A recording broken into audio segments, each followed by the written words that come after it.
So before dapat magway na top pruning na po natin. So kagaya nito, yan, ganyanin po natin siya mga idol. Mga idol, ito na po ang ating udlot ng sili na nakuha. Oh, ang dami. Uy, oh. Yan, maganda na to. Sabawan natin mga idol. Nagdala na po tayo ng manok. Oh, ito.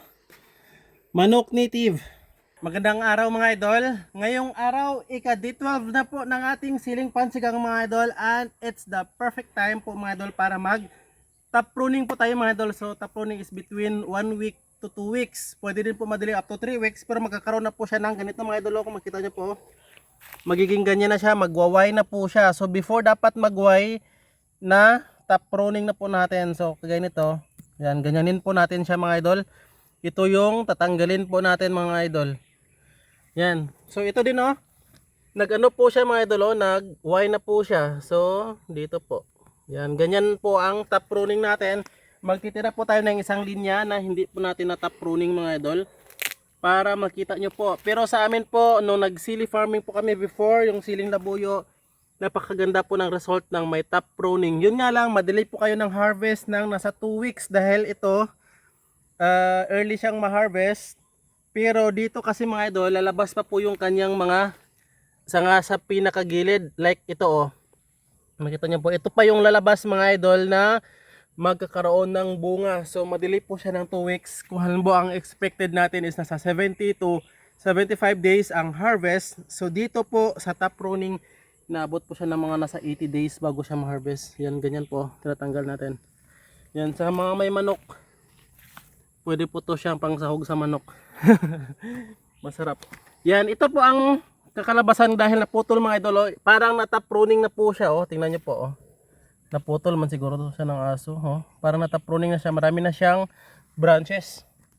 Marami na siyang sanga mga idol.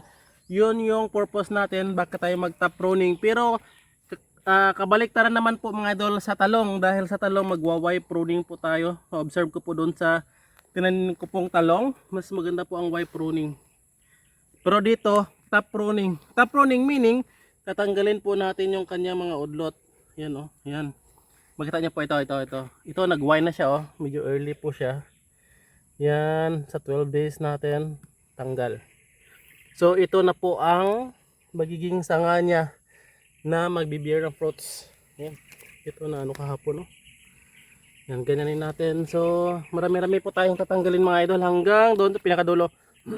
Nagsanga na siya oh. Yan dito yung may mga trips. Yan oh, hindi nga makita yan oh. Yung pinakita ko po kahapon sa inyo yung trips. May mga trips kaya oh, nakulot na siya mga idol oh. Yan. Isprayan siguro natin to mamaya. Or hindi na dahil wala nang trips. Wala nang udlot eh. Tinanggalan natin yung udlot. Yan, ganyan lamang po mga idol. Magbibigay po ako ng update dito siguro after 1 week na top pruning natin dahil maglalabasan na po yung kanyang mga shoots dito, mga suckers niya mga idol, at yun ang papatuloyin natin para mag dala ng bunga mga idol. Ang dami. May lumilipad ng white flies, kahapon lang tayo nag-spray. Yan, ganito din po mga idol, tingnan niyo po oh. Naputol po siya. Kaya ganyan po siya oh. Yan. So ito yung mga pahabol nating tanim oh, maliliit. Yan, ito lang yung kalaki ang natanggal natin.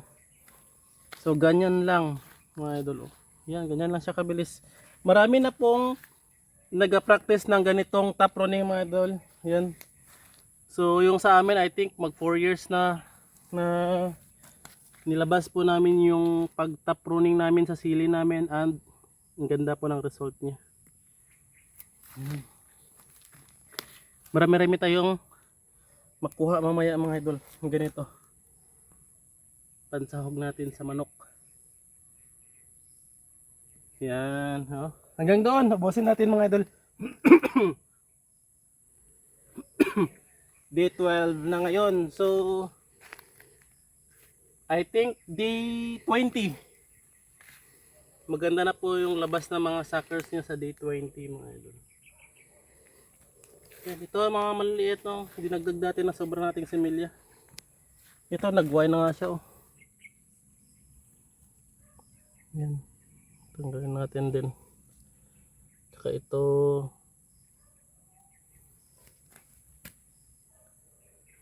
Yan. So maraming salamat mga idol. Sa mga may sili, pwede po to sa sili.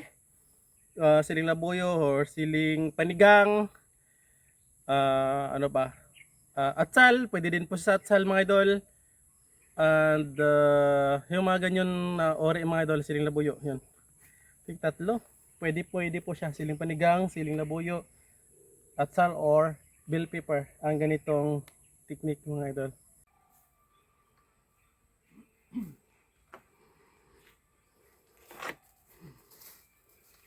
Mga idol, ito na po ang ating udlot ng sili na nakuha. Oh, ang dami. Uy, oh. Yan, maganda na to. Sabawan natin mga idol.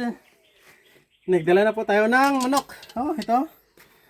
Manok native. Lagay po natin ito sa udlot ng ating sili. Napakaganda. Ulam na naman maya mga idol.